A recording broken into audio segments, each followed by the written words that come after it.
Super Mario Crossover, a flash game that allows you to play some of Nintendo's most iconic characters, all within Super Mario Bros. Imagine playing a game that includes characters from other titles. That's almost unheard of these days.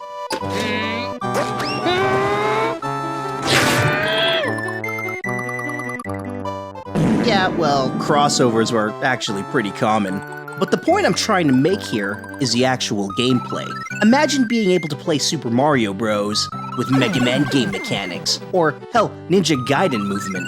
Have you ever wanted to shoot a Goomba with a gun? Super Mario Crossover. You ever wanted to whip Bowser?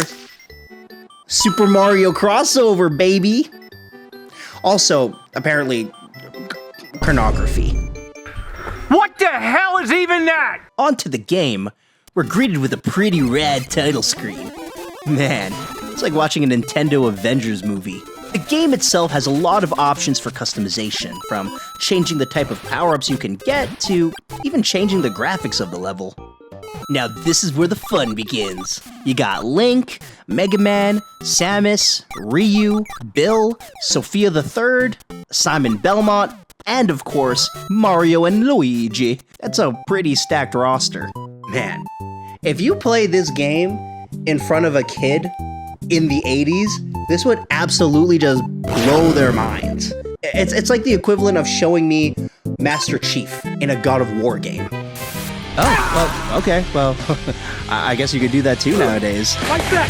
It's ridiculous. Like that! Like I said before, the game is pretty much a copy and paste flash of the original Super Mario Bros., which means you can legitimately just pick Mario and play Super Mario Bros. On its own. But god damn it, I want to shoot some Goombas. Let's run some Contra. Oh, yo, look at that. Nothing spells fun more than a mass shooting. Please don't arrest me.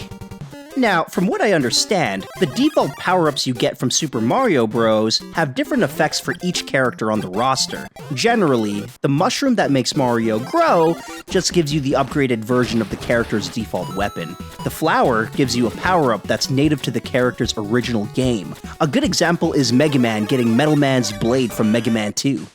Also, I do have to warn you, I'm pretty miserable at this game.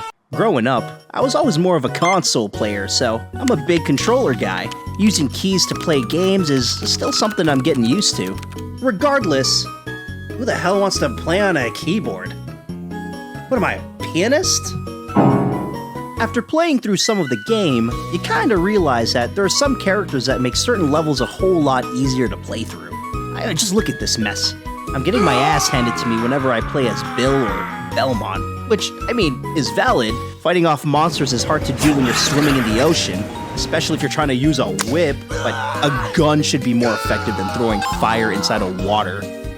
But when you pick Sophia from Blaster Master, I mean, just look at that. You can maneuver and fly anywhere in the water.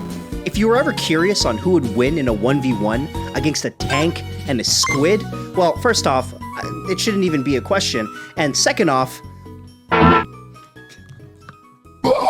there you go. In terms of blowing through levels, though, I'm gonna have to give it to Ryu. Just look at the elegance, man. The way he steamrolls through those Goombas. His ability to climb walls gives you the opportunity to avoid enemies. He's also capable of ranged combat as well with his shuriken. Shameful display! In terms of boss fights, I'm giving it to my boy Mega Man. Yeah, he's the most maneuverable of the ranged fighters. What, Bowser's shooting those slow-ass fireballs? Nah. Light his ass up! If you pick up the Fire Flower, Mega Man gets his blades, and those do hella damage. Obviously, I've tried the other crossover characters too, but admittedly, I've never played any other games before. For Link, I think the problem lies with his range. I feel like you need to be right on top of an enemy to hit them.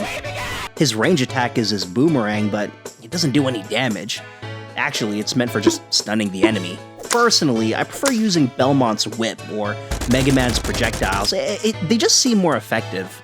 The next person I tried out was Samus. I feel like she suffers the same problem as Link, but somehow worse. Her mobility feels awkward, but that might just be because I've never played a Metroid game. For real though, what's the point of having a projectile-based gun if it only goes as far as a melee weapon?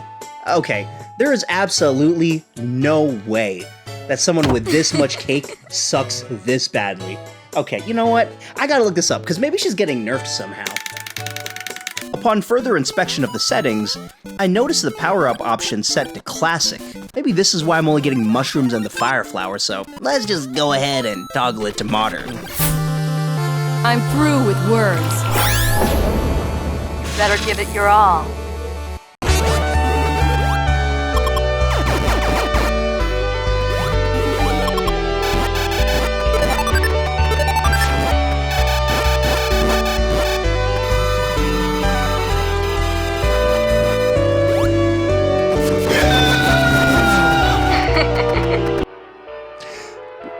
Yep. Okay, well, that makes a lot more sense.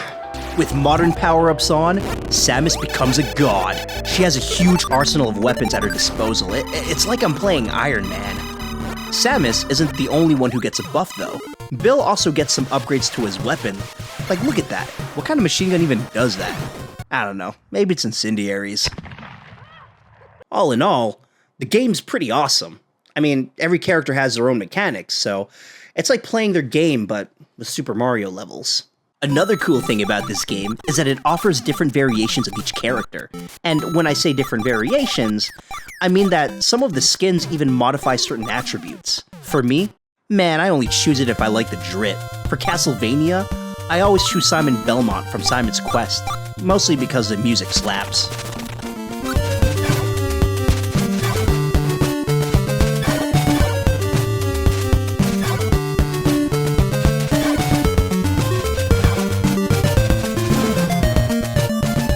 For Link, Dark Link all the way, baby. He's like the Miles Morales of the Legend of Zelda series. Full of the exaggerated swagger of a black teen. For one of Mega Man's skins, you can actually play as Dr. Light, which is hilarious because he's old as dirt. And oh my god, is that a gun? With Dr. Light being a scientist, you'd think they'd give him a ray gun or a phaser or something like that, but bro, they gave him a Glock. For Bill, it looks like you can be a Gundam. Or, is that Tenya? Is that Tenya Ida with a machine gun? Nah, it's just a German version of Contra. I don't know why. Some stupid reason about not wanting to glorify war. You can also be Zero Suit Samus, but I mean, come on. Dudes aren't playing this one for the utility. I know what kind of man you are. You could be Toad, and for Blaster Master, you could even be a Tetramino. I mean, if you want.